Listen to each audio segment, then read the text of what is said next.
오늘은 저희들 창세기 64번째 시간으로 저희들 말씀 나누도록 하려고 합니다. 오늘 함께 나누고자 하는 본문 말씀은 창세기 37장 12절에서부터 24절까지 말씀입니다. 창세기 37장 12절에서부터 24절까지 말씀입니다. 저희 다 같이 읽을게요. 시작. 그 형들이 세겜에 가서 아비의 양떼를 칠 때에 이스라엘이 요셉에게 이르되 내 형들이 세겜에서 양을 치지 아니하느냐 너를 그들에게로 보내리라. 요셉이 아비에게 대답하되 내가 그리하겠나이다. 이스라엘이 그에게 이르되 가서 내 형들과 양떼가 다 잘 있는 여부를 보고 돌아와 내게 구하라 하고 그를 헤브론 골짜기에서 보내매 이에 세겜으로 가니라.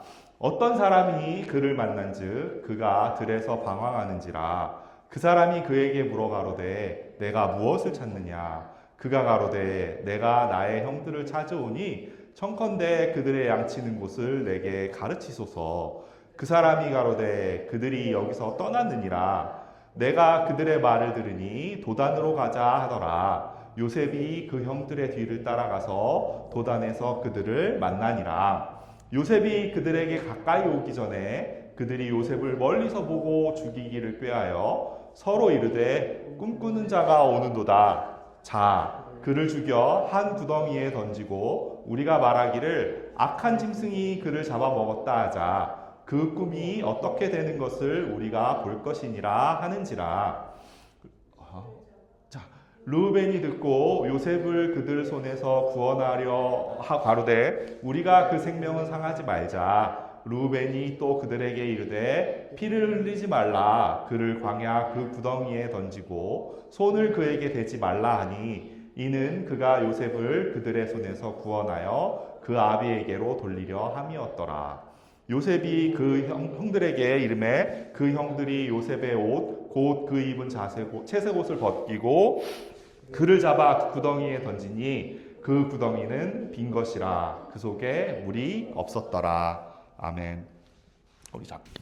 저희가 계속해서 우리 지난주부터 시작해갖고 요셉이라는 그런 새로운 사람으로 주인공이 바뀌어서 얘기하고 있는데, 사실 지난주에도 제가 보여드렸던 그러한 그림이지만 창세기라는 말씀의 창세기의 시작, 어찌 보면 이제 그 노아의 방주 사건이 있고 난 이후에 아브라함의 이야기가 시작하는 그러한 이야기가 창세기의 대부분을 차지하잖아요. 그래서 사실 아브라함이 처음 나타나는 게 창세기 12장에 나타나고 창세기 50장까지 있는데 1장에서부터 11장까지는 이제 노아의 방주 얘기, 가인과 아벨 얘기, 선악과 얘기부터 시작해서 그렇게 11장까지가 이어져 오고 50장 중에 거의 40여 장 가까이가 이제 이 네 사람의 이야기들이라고 보면 되거든요.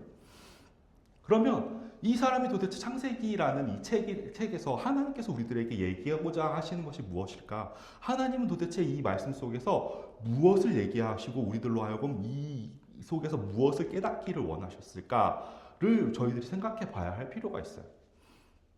네, 아브라함의 이야기, 이삭의 이야기 속에는 하나님께서 약속을 주시는 이야기였어요. 내가 너로 복의 근원이 되게 하겠다라고 약속을 주시는 이야기였고, 야곱의 이야기를 통해서는 약속을 이루고 그 약속을 맺은 사람은 나 하나님이니까 그 약속을 성취하는 것은 너가 하는 것이 아니라 너의 힘으로 하는 것이 아니라 나 하나님이 그 약속을 성취할 것이다 라는 그 이야기를 야곱의 이야기 속에서 그래서 계속해서 이야기하고 계신 거예요. 그래서 야곱은 끊임없이 자기의 힘으로, 자기의 능력으로, 자기의 꾀로 하나님이 주신 그 약속을 어떻게 성취해 보려고 하였는데 매번 실패하였고 매번 안 되고 이리저리 치어다니고 도망다니고 하는 그러한 일들을 저희가 말씀을 통해서 보게 된 거였어요. 그래서 마지막으로 요셉의 이야기를 보면 제가 지난주에도 말씀드렸지만 요셉의 이야기들 속에는 되게 신기한 이야기들이 많아요. 왜 그러냐면 요셉이 겪었던 많은 일들은 무엇과 겹치게 되느냐 하면 예수 그리스도와 겹치는 이야기가 너무나 많이 있어요. 옷을 벗게 되는, 구덩이에 던져서 그 음부의 그 무덤에 들어가는 것과 같은 그러한 것들을 상징하는 그 다음에 그 자리에서 다시 끌어내어 올려지는 그러한 이야기들이나 은 20, 예수님은 은 30에 팔렸지만 제가 지난주에 그렇게 얘기했더라고요. 둘 다 은 20에 팔렸다고. 어쨌든 요셉은 은 20에 요새는 유튜브로 올라가서 그게 박제가 돼가지고 제가 틀린 옛날에는 이렇게 이런 게 없을 때는 내가 실수해도 뭐가 이렇게 티가 안 나는데 요새는 박제가 딱 되니까 어떻게 못하지만 어쨌든 제가 실수했더라고요. 어쨌건 제가 얘기하고 싶은 건 팔렸다, 돈을 주고 팔려갔다라는 어떤 그 팔림에 대한 그런 이야기들이나 사실 요셉이 겪었던 그 많은 일들, 요셉의 삶, 그리고 어찌 보면 요셉가 총리가 되고 자기의 형제 자매들이 이분 아버지까지도 자기의 앞에 무릎을 꿇는 그러한 일들을 보잖아요. 근데 그것이 사실은 실제로는 그것이 예수님에 대한 이야기였다라는 거예요. 그래서 우리가 지난주에 봤던 야곱이 꾸었던 그런 야곱이 아니 이거 봐요. 이 사람이 맨날 야곱인지 요셉인지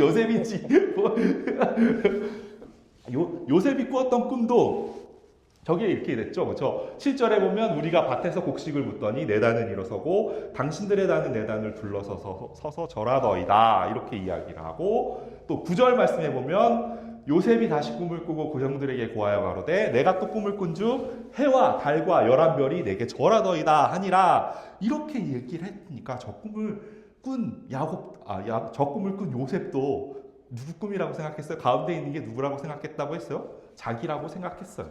근데 우리들도 여기 앉아 계신 여러분들도 똑같이 내가 저 꿈을 꿨으면 가운데 있는 사람이 나라고 생각했을 거예요. 그런데 좀 신기한, 이 본문에서는 좀 신기한 게 뭐냐면 그 집안 사람들이 그 집안에 요셉의 형들도 있고 아버지도 있잖아요. 이분 야곱, 이스라엘이라고 불리우는 야곱도 보면은 그 요셉이 자기의 그 형이랑 아빠한테 이야기를 해요. 그렇죠? 그가 그 꿈으로 부형에게 고하매 아비가 그를 꾸짖고 아빠가 이제 야곱이 꾸짖고 그에게 이르되 너 꾼 꿈이 무엇이냐? 나와 내 모와 내 형제들이 참으로 가서 땅에 엎드려 내게 절하겠느냐? 그렇죠? 근데 이 일이 나중에 벌어지죠. 그렇죠? 저 일이. 그리고 나서 마지막에 형들은 시기하되 그 아비는 그 말을 어디에 두었더라? 마음에 두었더라. 이렇게 이야기를 하는 말씀입니다. 저 얘기는 무슨 얘기냐면 저 집 사람들은 요셉이 그렇게 되려나? 라고 이렇게 생각했다라는 거예요. 그쵸? 그게 그런 것들이 보여지죠. 그쵸? 그래서 저걸 보면 야곱이 요셉을 엄청 엄청 심하게 편애를 하긴 한 것 같아요. 그쵸? 오죽했으면 형들도 저 얘기를 듣고 나서 형들도 당연히 요셉이 그렇게 되겠지 이렇게 생각을 한 그런 분위기고 이분 그 아버지인 야곱조차도 그렇게 생각을 하고 있었다라는 그러한 어떤 뉘앙스를 풍기고 있거든요. 그런데 빌립보서 2장 6절에서부터 11절 말씀에 보면 이런 말씀이 나와요. 우리 다 같이 읽을까요? 시작. 그는 근본 하나님의 본체시나 하나님과 동등됨을 취할 것으로 여기지 아니하시고 오히려 자기를 비워 종의 형체를 가져 사람들과 같이 되었고 사람의 모양으로 나셨음에 자기를 낮추시고 죽기까지 복종하셨으니 곧 십자가의 죽으심이라. 이러므로 하나님이 그를 지극히 높여 모든 이름 위에 뛰어난 이름을 주사 하늘에 있는 자들과 땅에 있는 자들과 땅 아래에 있는 자들로 모든 무릎을 예수의 이름에 꿇게 하시고 모든 입으로 예수를 그리스도라 주라 시인하여 하나님 아버지께 영광을 돌리게 하셨느니라. 아멘. 사도 바울이 이 빌립보서에서 보았던 것은 무엇이었나요? 사도 바울이 보았던 것은 모든 이름이 무릎을 꿇고 그를 주라고 시인하고 그 앞에 무릎을 꿇어야 되는 존재는 바로 누구예요? 예수 그리스도, 예수님에 대한 이야기였어요. 그래서 모든 자들이 무릎을 꿇고 경배를 드려야 되는 그런 대상은 예수님, 예수 그리스도라는 그러한 이야기예요. 하나님이 요셉에게 보여주신 그 꿈은 저 예수님을 통해서 예수 그리스도를 통해서 이루어질 그 일에 대한 일이었어요. 야곱, 요셉의 그 가정에서 이루어지는 그 일이 아니라 궁극적으로는 그 예수 그리스도가 왕이 되고 예수 그리스도 앞에 모든 이름이 모든 무릎이 하늘과 땅에 있는 모든 권세들이 그 예수라는 그 예수님의 이름 앞에 무릎 꿇는 그러한 이야기였다는 게. 하나님은 그 일을 성취하셨어요. 예수님이 십자가에 오시고 또 부활하심으로 인해서 그 일을 성취하셨어요. 여러분, 우리들이 이 세상을 살아가면서 우리들이 매일매일 이 세상을 살아가면서 우리들이 하나님을 믿는 사람, 예수님을 믿는 사람으로서 우리들이 배워야 왜 하나님이 그 험하고 험한 이 세상을, 이 인생을 살게 하셨을까요? 왜 이 힘든 일, 왜 이 길을 왜 걸어가라 하셨을까요? 하나님은 우리들에게 제일 가르쳐주고 싶은 것 중에 하나가 하나님의 방법, 하늘의 방법, 하나님의 도를 알려주고 싶으시거든요. 그렇기 때문에 우리들이 인생을 살아가면서 매일매일 배워야 할 것은 하늘의 방식이에요. 하나님의 방식이에요. 하나님이 카운터하시는 그 우리들이 알고 있는 그 세상의 방식이 아니라 하나님의 방식은 무엇일까? 하나님이 카운트하시는 건 무엇일까? 하나님이 중요하다고 생각하시는 건 무엇일까? 하나님이 선하다고 생각하시는 건 무엇일까? 우리들은 이 땅에서 희생을 하면 하늘에서 얻는다고 그런 얘기 하죠. 제가 아는 사람은 그래서 열심히 새벽 기도를 해요. 새벽 기도를 열심히 해요. 그래서 왜 새벽 기도를 그렇게 열심히 하냐고. 힘들게 매일매일 하루 삶을 힘들게 살아서 되게 새벽에 나가서 저녁 늦게까지 오고 일주일 내내 그렇게 일을 하는데 또 한국 교회들이 그런 거 있잖아요. 수요일엔 수요 예배, 토요일엔 토요 새벽 기도회, 금요일엔 철야 예배, 무슨 한국 학교 이렇게 저희들도 그 능력이 돼서 그렇게 할 수 있으면 좋겠습니다. 그러나 근데 그 많은 일들이 우리들이 하나님 입장에서 봤을 때 물론 하나님을 그렇게 예배하는 것에 대해서 그걸 이렇게 하는 건 아니지만 그렇게 힘들게 그렇게 살아가는 살면서도 그 일들을 힘들게 해요. 그래서 예배 시간에 가서 꾸벅꾸벅 앉아서 졸고 있더라도 그 앉아있는 그런 마음을 하나님께서 기쁘시게 보겠지만 근데 제가 말씀드리는 건 뭐냐, 그분한테 여쭤봤어요. 왜 힘들면 좀 쉬라고, 새벽 예배 한 번 안 빠져도 하나님 기뻐하신다고, 괜찮다 이렇게 하신다고, 하나님이 수고했어, 너 수고했으니까 오늘 쉬어도 돼, 괜찮아 이렇게 하신다고, 너가 새벽 예배 빠진다고, 주일 예배 그렇게 빠진다고, 철야 예배 한 번 안 한다고 하나님이 너한테 복을 안 주시거나 벌을 주시거나 그렇게 하시지 않아 라고 이렇게 얘기를 하는데, 뭐라고 얘기를 하냐면 내가 하나님 앞에 이렇게 드리는 예배가, 또 하나님 앞에 내가 드리는 헌사, 그리고 막 선교하고 이런 것들이 나중에 내가 이렇게 하면 이런 것들이 나중에 쌓여서 하늘에서 상급으로 내가 받을 거라고 생각해요. 그리고 내가 못 받으면 내 자녀들이 그것을 받을 거라고 이렇게 생각을 해요. 그래서 그 하늘에 복을 쌓아놓는다고 이야기를 하면서 그 일을 이렇게 힘들면서 이렇게 하고 있는 거예요. 근데 하나님의 방법은, 하나님께서 우리들에게 깨닫기 원하는 그 하나님의 방법은 무엇일까요? 하나님의 그 방식은 무엇일까요?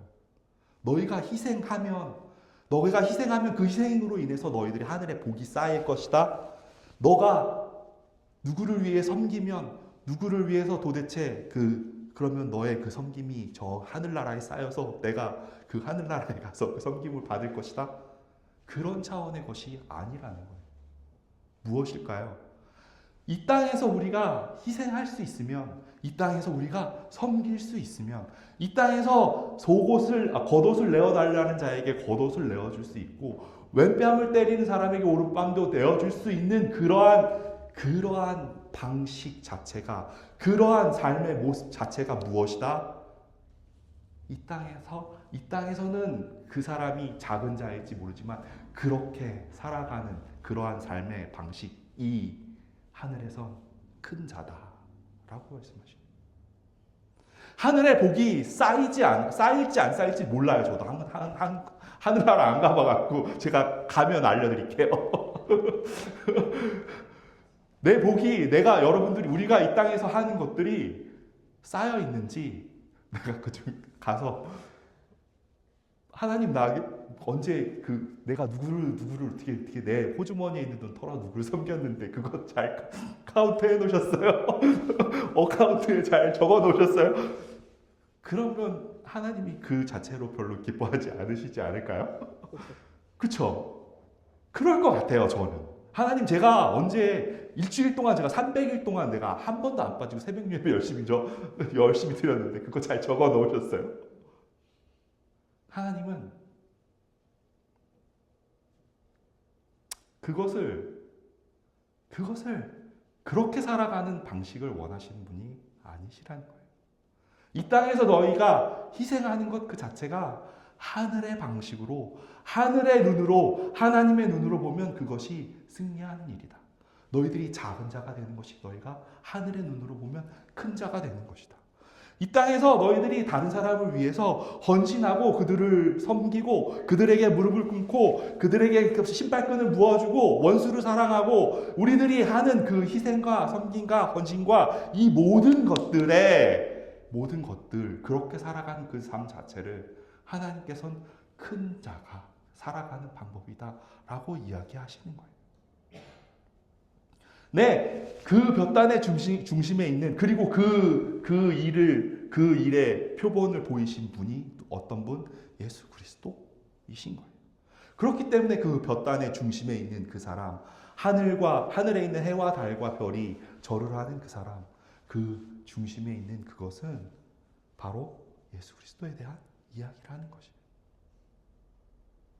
그리고 어찌 보면 요셉의 이야기가 되게 하나님이 되게 머리가 좋으시다. 머리가 좋다는 게 적절한 표현인지 모르지만 되게 성경 말씀을 보면 요셉이라는 사람의 이야기 속에 우리가 요셉이 그러니까 때로는 우리가 요셉이기도 하잖아요. 그리고 때로는 근데 또 그 요셉이 또 예수님을 표현하기도 하잖아요. 그래서 우리가 인생을 요셉처럼 그렇게 고통을 당하고 우리가 뭐 구덩이에 던져지고 뭐 이런 팔려가고 이런 어떤 뭐 이렇게 누명을 쓰고 뭐 옥살이를 하고 이런 일을 겪지는 않지만 그게 어떤 우리들의 삶 속에서 살아가는 인생 속에서 겪는 많은 환난과 고통과 그런 것들에 대한 어떤 상징적인 표현이잖아요.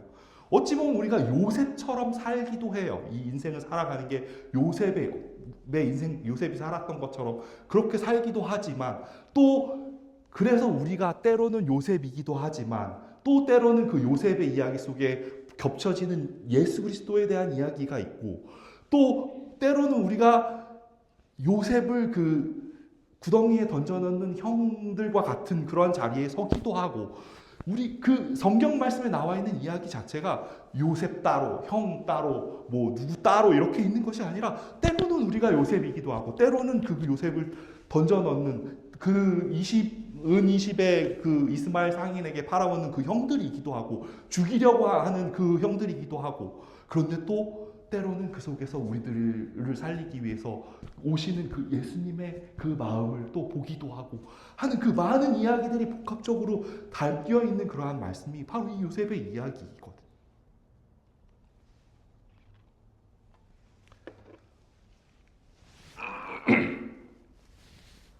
오늘 본문을 시작해서 이렇게 이야기해요. 형들이 세겜에 가서 아비의 양떼를 칠 때 자 이제 세겜이 나오니까 여러분들이 이제 들어봤죠, 그렇죠? 들어봤죠. 그러면 세겜으로 가서 양떼를 칠 때 여기 이스라엘은 아버지예요. 아버지 야곱이에요. 이제 야곱이 이스라엘로 바뀌었어요. 야곱이 요셉에게 이르되 형들이 세겜에서 양을 치지. 그러니까 너 가볼래? 그래서 그 형들이 잘 있는지, 양떼가 잘 있는지 지금 한번 확인해 볼래? 이렇게 해서 헤브론 골짜기에서 세겜까지 보내요. 헤브론에서 세겜까지 보내요. 그래서 가는데 어떤 사람을 만나요? 어떤 사람이 요셉이 어떤 사람을 만나요? 요셉이 가다가 길을 헤매고 있었던 것 같아요. 왜 그런지 아세요? 여기 보면 지도예요, 지도. 여기 보면 세겜 여기 있죠, 세겜. 그 다음에 헤브론이 어디예요? 헤브론이 여기 있어요, 아래에. 그렇죠? 세겜, 헤브론 이렇게 있고 중간에 베델이 있어요, 그렇죠? 그러면 야곱이 요셉의 가족이 정착해서 살고 있는 것은 여기 헤브론이에요. 근데 세겜은 북쪽으로 좀 떨어져 있는데 얼마큼 떨어져 있느냐면 직선으로는 한 80마일 정도, 80km 떨어져 있다고 해요. 그런데 길이 직선이 아니겠죠, 그렇죠? 옛날 오래전이니까 산길로 가고 구불구불 가야 되기 때문에 아마 대충 한 120km 정도 되었을 거라고 이야기해요. 그런데 요셉의 나이가 지금이 몇 살이에요? 17살이에요. 17살. 우리 교회로 따지면 뭐 주아가 한 16살 뭐 이렇게 되겠죠, 그렇죠? 주아, 제 딸 서린이가 15살 이렇게 되는데 쟤네들보다 한두 살밖에 안 많은 그런 아이들인데 그런 아이들이 아무런 뭐 없이 얼마를 가요? 120km를 가요. 75마일이에요. 75마일이면 여기서 어디쯤 돼요? 여기서 한 오렌지 카운티 어바인까지 가는데 한 75마일 되죠, 그죠? 어바인까지 75마일 걸어서 가는 거예요. 그죠? 야, 형들 그 세겜에 갔는데 17살 먹은 야, 저런 거 보면 이스라엘 야곱도 무심한가?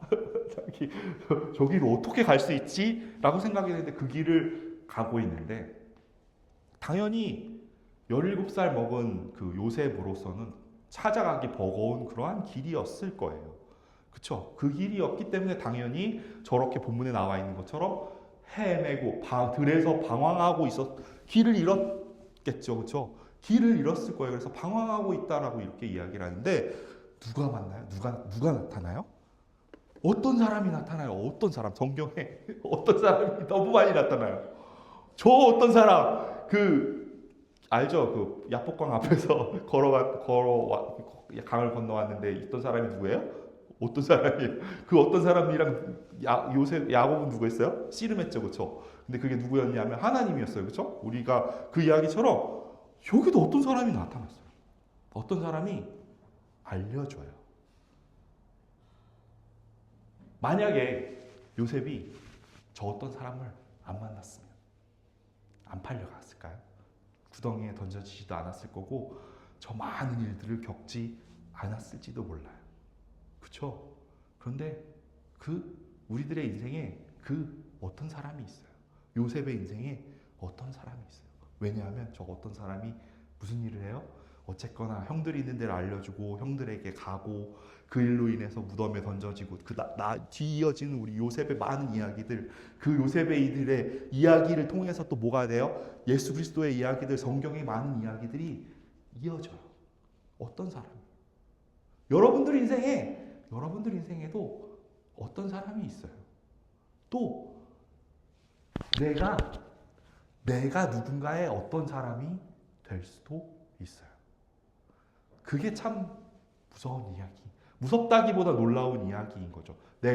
나는 아무런 의도와 생각을 가지고 의도와 생각을 가지고 한 말이 아니라 그저 그냥 어찌 보면 그냥 길 가다가 나의 어린 애가 길을 헤매고 있으니까 얘야 뭐 누구 찾아가니?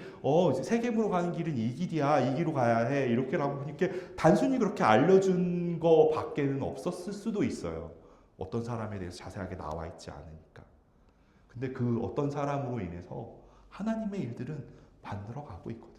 하나님의 일들이 되어져 가고 있거든요. 우리들의 인생에도 어떤 사람이 있을 거예요. 근데 그것보다 더 중요한 건 우리들 각자가 또 누군가의 어떤 사람이 될 수도 있다라는 거예요. 그래서 옆에 있는 사람을 좀 보시고 당신이 나의 어떤 사람인가요? 네, 그분들이 여러분들 인생에서 여러분들의 삶을 걸어가는 그 길들 속에서 하나님의 뜻을 이루는 궁극적으로 하나님의 뜻이 이루어져야 하잖아요. 그 하나님의 뜻이 이루어지는 그 어떤 사람이 될 수도 있다라는 사실을 보셨으면 좋겠어요. 그래서 때로는 이렇게 교회 안에 내가 마음에 드는 사람만 있지 않을 수도 있어요. 저희 교회는 작아서 그럴 가능성이 좀 적지만 교회 안에 사실은 그럴 수도 있거든요. 내가 저 사람은 내가 좀 친하게 지내고 싶지 않은 사람이 있을 수도 있고, 저 사람은 왜 저러니? 이렇게 그런 사람들이 있을 수 있는데 그 사람들조차도 우리에게 어떤 사람이지만 그 사람들조차도 하나님께서 당신의 뜻을 이루기 위한 그 일들로, 그 도구들로 우리들이 사용될 수 있음을 우리들이 보았으면 좋겠어요. 네, 그렇게 해서 요셉이 가요. 결국엔 가요. 그렇게 해서 찾아서 결국엔 저기를 대단하죠, 그렇죠? 80마일이나 되는 거리를 찾아서 가요. 그래서 결국에는 누구를 만나요? 형들을 만나요. 요셉이 오는 걸 보자마자, 단박에 보자마자, 야, 저기 꿈꾸는 자가 온도다 이렇게 이야기하면서, 야, 우리들이 저 쟤를 어떻게 하자? 죽이자. 이렇게 이야기해요. 죽이자. 그렇게 이야기하면서 어떻게 죽일까 이렇게 얘기를 하다가 어떻게 해요? 구덩이에 여기 37장 23절 24절에 보면 요셉이 형들에게 이름해 그 형들이 요셉의 옷 곧 그 입은 채색 옷을 벗기고 그를 잡아 구덩이에 던지니 그 구덩이는 빈 것이라 그 속에 물이 없었더라. 이렇게 되는데 요셉을 잡아서 채색 옷을 벗겨요. 채색 옷을 벗기고 구덩이에 던져 넣는 일이 벌어져요.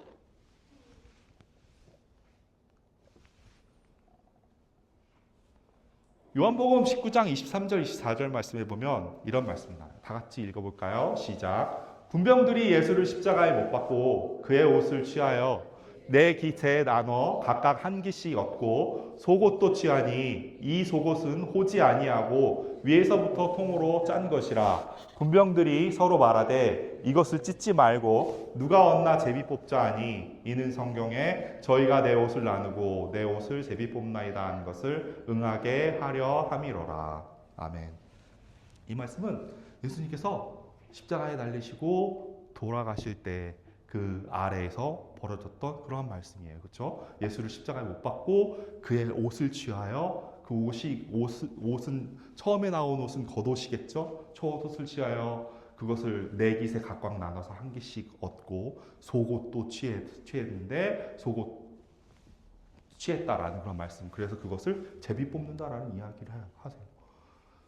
다음 말씀을 보면 마태복음 5장 38절에 42절 말씀에 보면 이런 얘기 나와요. 다 같이 읽을게요. 또 눈은 눈으로 이는 이로 갚으라 하였다는 것을 너희가 들었으나 나는 너희에게 이르노니 악한 자를 대적지 말라. 누구든지 내 오른뺨을 치거든 왼편도 돌려매며 또 너를 송사하여 속옷을 가지고자 하는 자에게 겉옷까지도 가지게 하며 또 누구든지 너로 억지로 오리를 가게 하거든 그 사람과 심리를 동행하고 내게 구하는 자에게 주며 내게 꾸고자 하는 자에게 거절하지 말라. 이 말씀은 산상수훈에 예수님께서 하신 말씀이에요. 예수님은 산상수훈에서 당신이 하신 저 일들을 당신께서 이루었어요. 그렇죠? 그 십자가에서 일어났던 그 일들이 속옷과 겉옷을 다 내어주신 그 분, 원수를 사랑해라, 그 일들을 이루신 예수님의 그 모습을 보여주고 있는데 이 두 가지의 말씀이 성경에서 사실 옷을 이야기할 때는 옷은 우리의 옷이라고 하는 건 의를 의미해요. 나의 부끄러움을 가리는 그 의를 의미하는데 누구든지 그래서 우리들은 옷을 입기 원해요. 그래서 아담도 뭐 했어요? 창세기 3장 7절에 보면 이에 그들의 눈이 밝아 자기들의 몸이 벗은 줄을 알고 무화과 나무 잎을 엮어 치마를 하였더라. 아담도 옷을 입었어요. 그렇죠? 근데 아담이 만든 그 옷은 무화과 나무 잎이에요. 썩어지는 것이었어요. 말라 없어지는 그러한 의였어요. 아담이 자기가 생각할 때 나의 부끄러움, 나의 그 의는, 우리가 인간이 가지고 있는 그 의는 그런 의였어요. 그래서 하나님이 창세기 3장 21절에 어떻게 하세요? 여호와 하나님이 아담과 그 아내를 위하여 가죽옷을 지어 입히니라. 가죽옷으로 입히세요. 가죽옷은 안 썩죠, 그렇죠? 더 오래 가죠, 그렇죠? 근데 가죽옷, 왜 가죽옷일까요? 가죽이 있기 위해서는 무엇이 필요해요? 네, 누군가의 생명이 희생되는 것이 필요해요. 성경에 나와 있는 저런 것들이 다 바로 그런 것들을 같이 의미하는 거예요. 저 하나님이 가죽옷을 만들어 지어 입히시기 위해서 뭐 어떤 그 가죽을 얻기 위해 무언가의 희생이 필요했던 것이고, 궁극적으로 우리들을 하나님의 의, 그리스도의 의의 옷을 입히시기를 원하시는데, 그래서 예수님께서 당신이 우리를 옷 입히시기 위해서 당신이 벗으셨잖아요. 그렇죠? 예수님이 십자가에서 겉옷도 속옷도 다 벗으시게 된 이것은 바로 우리를 입히시기 위함이고, 예수 그리스도의 의를 우리들에게 입히시기 위함이고, 하나님이 저 때는 아담에게는 가죽옷을 주셨지만 우리에게 궁극적으로 입히시기를 원하시는 그 옷은 무엇이었어요? 예수 그리스도의 의였잖아요. 그래서 그 일을 행하시기 위해서 하나님께서 버리시고 있는 일들이 바로 그 일이라. 산상수훈에서 예수님 당신 본인이 얘기하셨던 그거, 그래 속옷을 달라 하는 자에게 겉옷을 내어줄 수 있는 그 일, 원래 율법대로라고 하면 어떻게 해요? 시작에 뭐라고 돼 있어요? 산상수훈의 시작, 오늘 5장 말씀에 뭐라고 돼 있어요? 눈에는 눈, 이에는 이로 갚으라고 그렇게 되어 있잖아요. 그러면 그 법대로 하면 뭐예요, 우리들은? 너 죄이냐? 죄의 삭슨 뭐예요? 사망이에요. 그러니까 너가 죄를 지었으니까 너의 모든 사람은 죽어야 해요. 그게 법이었어요. 그게 율법이었어요. 근데 예수님께서 저 일을 행하심으로 인해서, 예수님이 십자가에 달리심으로 인해서, 예수님께서 그 십자가에서 당신의 옷을 벗으심으로 인해서 우리들은 입게 되었어요. 예수님을 입게 되었어요. 그 모습이, 요셉이 자기가 입고 있던 채색 옷을 벗었다라는 그 말씀은 예수님께서 우리들을 위해서 십자가에서 그 우리들의 죄 때문에 벗으셔야 했던 당신의 옷을 상징해요. 예수님께서 벗으신 그 옷은 우리들을 입히시기 위한 옷이었고, 우리들에게 의를 주시고 우리들에게 생명을 주시기 위한 바로 그 옷이었다라는 거. 네, 그리고 나서 옷을 벗기고 나서 또 하는 일이 있어요. 그를 잡아 구덩이에 던지니. 구덩이는 빈 것이라 그 속에 물이 없었더라. 저 말씀을 보면 어떤 말씀이 저는 궁금했냐면, 그냥 구덩이에 던졌더라 해도 됐어요. 그쵸? 구덩이에 던졌더라. 더 나아가서 그 구덩이는 빈 것이라까지는 괜찮을 것 같아요. 뭐 그 구덩이 안에 뭔가 이렇게 뭐 안 좋은 동물들이나 뭐 이런 게, 옛날에는 그 구덩이를 그런 많은 용도로 썼다고 해요. 그렇게 뭐 물을 보관하는 용도나 뭐 이런 용도로 썼다고 하니, 때로는 그 감옥으로 쓰기도 했대요.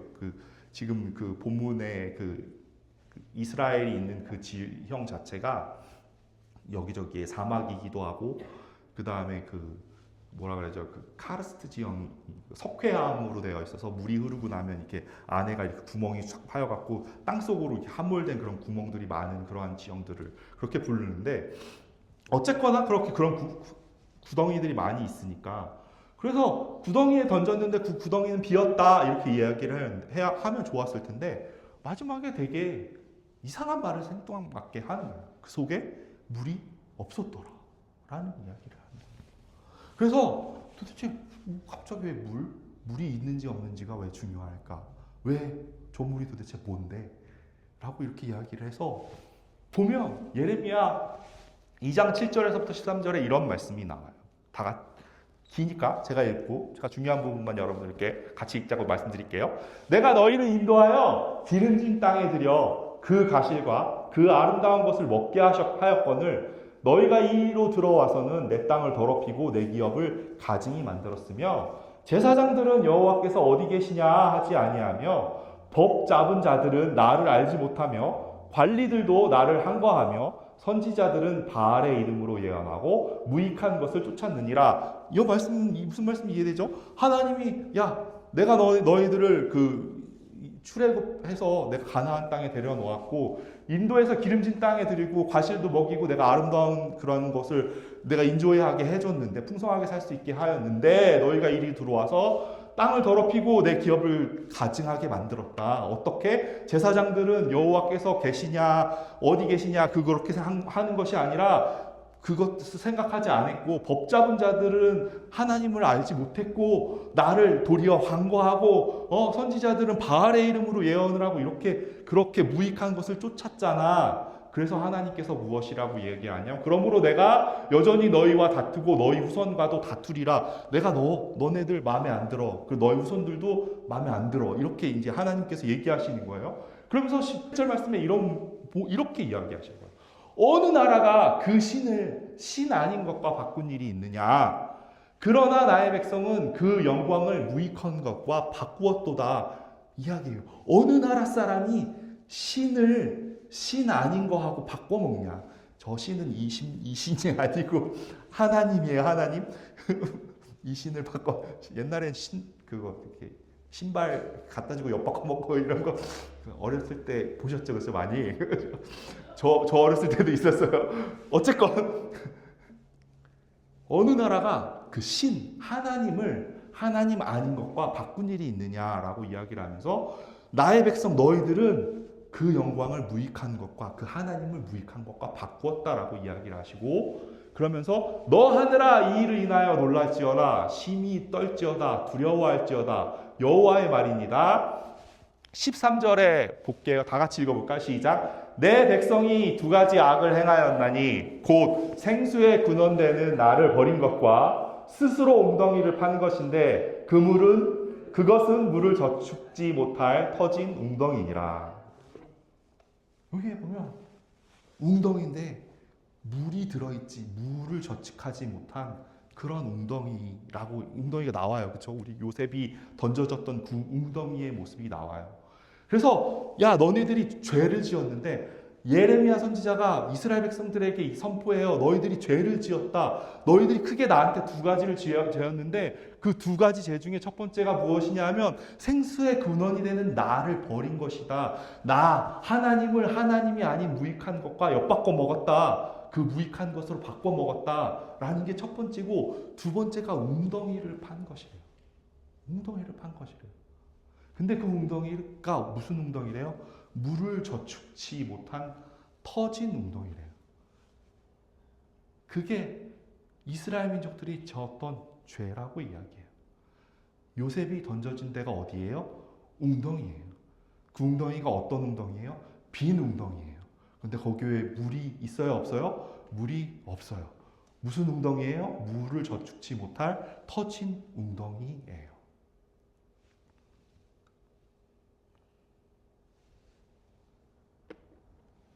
그 웅덩이, 왜 웅덩이를 판 게 죄일까요? 네, 우리가 예수께서 그렇게 말씀하시죠. 뭐예요?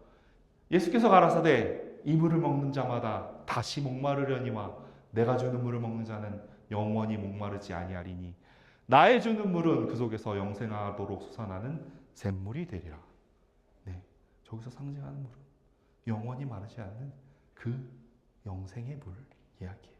그렇기 때문에 그 물조차도 저장할 수 없는 그러한 웅덩이를 판 너희들이 죄다라고 이렇게 이야기를 하시는 거예요.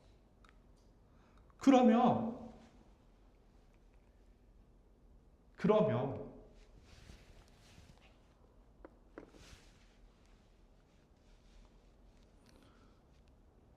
그 요셉이 던져진 그 구덩이, 물이 없는 그 구덩이는 누가 만들어 놓은 거예요? 우리가 만들어 놓은 웅덩이예요. 근데 그 자리에 요셉이 던져졌어요. 요셉이 이제 누구로 우리가 그 속에 던져진 요셉을 무엇으로 봐야 할까요? 그 자리는 우리들은 아마 예레미야 선지자가 이야기하는 것처럼 우리들의 인생을 살아가면서 우리들은 끊임없이 하나님 아닌 것과 바꿔먹는 일을 하면서 살아요. 그렇죠. 예레미야 선지자가 말한 야 너희들이 두 가지 잘못이 있는데 그 첫 번째가 신을 신 아닌 것과 바꿔먹은 거였다라고 이야기한 것이 바로 우리들에게 이야기하고 있는 거예요. 여러분들의 인생에서 하나님보다 먼저 가는 것 너무 많지 않으신가요? 내가 원하는 어떤 바램, 내가 이루고자 하는 나의 계획일 수도 있고요. 내가 가지고자 하는 그러한 욕망적인 그런 물질적인 것들이든 자리인 것이든 명예이든 우리들의 인생을 살아가면서 우리들은 하나님을 엿바꿔 먹은 게 너무너무 많이 있어요. 우리들의 인생을 통해서 하나님을 엿바꿔 먹고 악행을 하고 그 다음에 우리들은 그렇게 그 영생하는 하나님이 아니라 그냥 그 아무런 의미 없는 물조차도 저장하지 못하는 그런 구덩이들을 여기저기 파고 다니면서 우리들의 인생 속에서 우리들이 살아가는 그런 삶의 모습들이 그러하다라고. 그런데 그렇게 물조차도 저장할 수 없는 그곳에 요셉이 던져졌어요.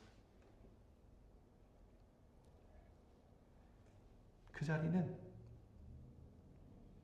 그렇게 우리들의 인생, 우리들의 삶, 하나님을 버리고 하나님을 하나님으로, 하나님을 나의 신으로, 하나님을 소중하게, 하나님을 귀하게, 나의 구주로 그렇게 섬기지 못하고 그렇게 생각하지 못하고 살아가는 그러한 우리 인생들, 우리 인생의 군상들, 그래서 끊임없이 구덩이를 파고 있는 그러한 우리의 모습들을 보여주고 있는데 그 속에 던져져 있는 요셉의 모습은 그 자리까지, 그 무덤의 깊은 캄캄하고 아무것도 보이지 않는 그 캄캄한 자리까지,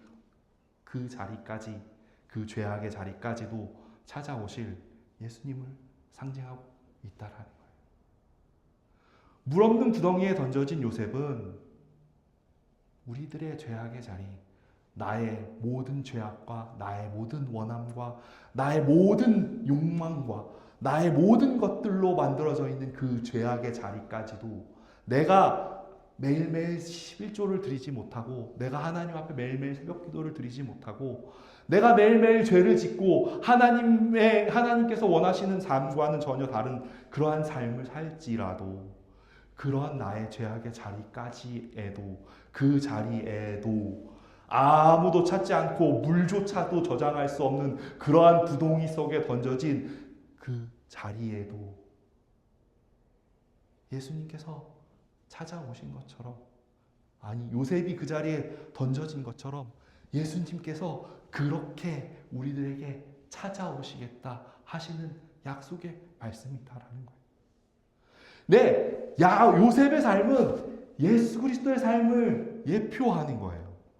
그래서 요셉이 겪었던 일은 우리들이 겪은 일이기도 해요. 그리고 또한 예수님께서 우리들의 인생 속에서 이끌어 가시는 그 하나님, 그 오로지 나의 길 그가 아시나니 나를 단련하신 후에 정금과 같이 되게 하시겠다라고 하는 욥기의 말씀처럼 그 정금이신 예수 그리스도를 남기기 위해서 예수님께서 우리들의 그 자리에, 우리들의 그 바닥의 자리에, 구덩이의 자리에 물을 터진 물과 같은, 터진 웅덩이와 같은 아무것도 쓸모없는 일을 하고 있는 그런 우리들의 죄악된 자리에, 그 자리마저도 하나님께서 오시겠다, 예수 그리스도께서 그 자리에 생명으로 오시겠다라고 말씀하시는 그러한 약속의 말씀이 있다라는 사실이에요.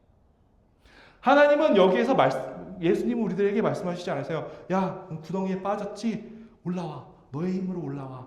라고 얘기하지 않으세요. 야, 올라와봐. 선을 행해야지. 너희들이 예배를 더 많이 드려야지. 하나님의 율법을 지켜야지. 라고 얘기하시지 않아요. 하나님은 너희들이 있는 자리, 내가 있는 자리, 내가 아무것도 할 수 없는 자리, 내가 죄악으로 물들어 하나님의 뜻과는 전혀 상관없는 일을 할지라도 그 자리에까지 예수 그리스도께서 내려오셔서 당신의 일을 행하시고 당신의 그 약속을 행하시겠다라는 그러한 이야기, 그러한 말씀의 이야기라는 사실이에요. 네, 하나님의 이야기는 우리들을 살려내는 이야기예요. 율법은 우리들을 끊임없이 죽이지만 눈에는 눈으로, 이는 이로 이야기를 하기 때문에 너가 율법을 지키지 않으면 우리들은 죽을 수밖에 없는 그러한 존재들이지만 그 자리에서 너희들이 율법을 지켜라. 그것을 하기 위해서 너희들의 힘으로 힘을 내봐라. 예배를 드려라. 하나님의 말씀을 쫓아라. 하나님의 계명을 지켜라. 얘기하시는 것이 아니라 아무것도 할 수 없는 캄캄한 그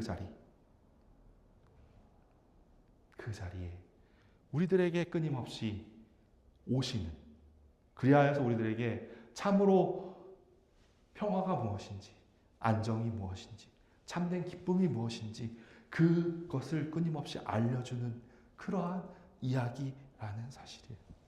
네, 요셉의 이야기 속엔 예수님의 이야기가 중첩되어 있어요. 요셉의 이야기는 우리들의 이야기이기도 하고 예수님의 이야기이기도 해요. 예수님이 오셨어요. 그래서 12월이 되면 모든 사람들이 신나게 예수님이 오신 그 날을 기뻐하며 즐거워하며 축제를 하고 시간을 보내고 그렇게 너무너무 행복하게 보내는데, 진짜로 우리들이 생각해 보아야 할 예수님의 오심은 무엇일까요? 우리들의 인생에, 여러분들의 인생에 진정으로 남기고자 하시는 것이 무엇인지, 요셉의 이야기를 통해 오늘 본문에 나와 있는 말씀을 통해 여러분들께서 정말로 하나님께서 나의 인생 속에 진정으로 남기고자 하시는 것이 무엇인지 그렇게 더 많이 묵상하며 그렇게 생각하며 그렇게 이 시기를 보낼 수 있는 저와 여러분들이 되었으면 좋겠어요. 예수님은 우리를 죽음의 자리에서 부활케 하실 거예요. 흑암과 혼돈과 공허에 있는 그 자리에 빛으로, 경륜으로, 충만함으로 그렇게 우리의 인생을 이끌어 가실 거예요. 그렇기에 창세기의 시작에 빛이 있으라. 창세기의 시작, 제가 이거 여러 많이 보여드렸죠. 창세기의 시작이 완전하신 하나님이 비우심으로 인해서 시작된 그 하나님의 말씀이 도대체 어떻게 성취되어 가시는가? 하나님께서 당신 흑암과 혼돈과 공허의 존재적인 부재함을 가지고 있는 인간들 속에, 우리들 속에, 나의 존재 속에 하나님께서 그것들을 채우시기 위해, 그 사명을 완성하시기 위해 하시고자 하시는 일이 무엇인가? 그 이야기가 창세기의 시작이었고 그 창세기의 끝은 바로 그 일을 이루시기 위해서 하나님이 예수 그리스도를 통해서 이루시고자 하는 바로 그 일을 보여주고 있다라는 사실이. 창세기의 이야기는 하나님의 그 계획이고 하나님께서 우리들의 인생 속에서, 나의 인생 속에서, 여러분들의 인생 속에서 이루고자 하시는 그 계획을 보여주는 그러한 것이라는 사실을 기억하며 그렇게 이 시기를 그렇게 지낼 수 있는 저와 여러분들이 되었으면 좋겠습니다. 기도하겠습니다. 하나님, 우리들을 불쌍히 여겨주시기 원합니다. 우리는 평생 악만 행하고 살아왔습니다. 우리는 진짜로 신이 아닌, 우리들에겐 유익하지 않은 무익한 것으로 그리스도를 팔아먹고 예수를 팔아먹고 사랑하는 형제를 팔아먹고 나의 소중한 나의 생명 대신 하나님을 늘 팔아먹으면서 그렇게 살아가는, 그렇게 악으로 가득 찬 우리의 생각과 우리의 많은 계획과 우리의 욕심으로, 우리의 수많은 전략으로 그렇게 파묻혀 살아가는 그러한 무익한 존재임을 하나님 앞에 고백합니다. 하나님, 우리는 늘 스스로 웅덩이를 만들면서 살아오고 있는 그러한 어리석은 존재임을 고백합니다.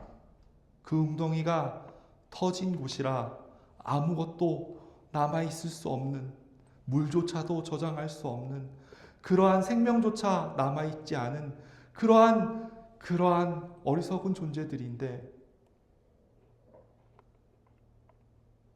하나님, 그런 웅덩이 속에 빠져서 허우적대고 있는 우리들에게 빛으로 오시어 생명으로 오시어 우리들에게 영생의 샘물을, 영생토록 솟아나는 그 샘물이 되어주신, 그렇게 약속하신 그러한 예수님을 감사드리는 우리들이 되게 하여 주옵소서. 하나님, 우리들이 요셉처럼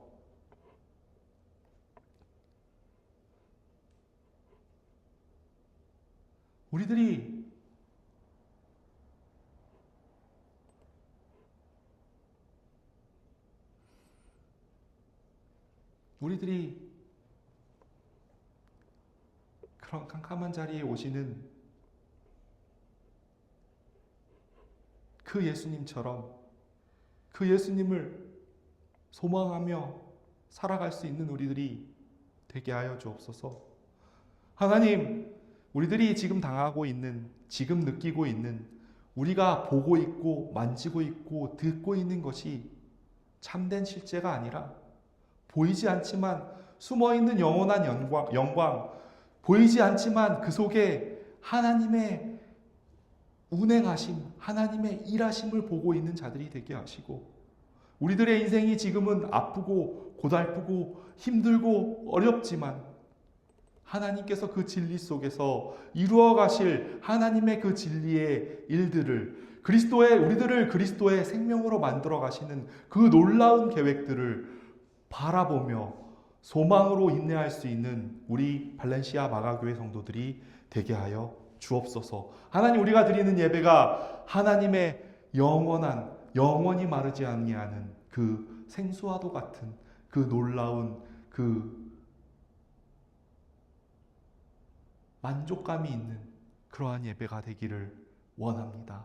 하나님, 우리들의 삶 모든 가운데 함께 하시기를 소망하며 이 모든 말씀 예수님 이름으로 기도합니다. 아멘.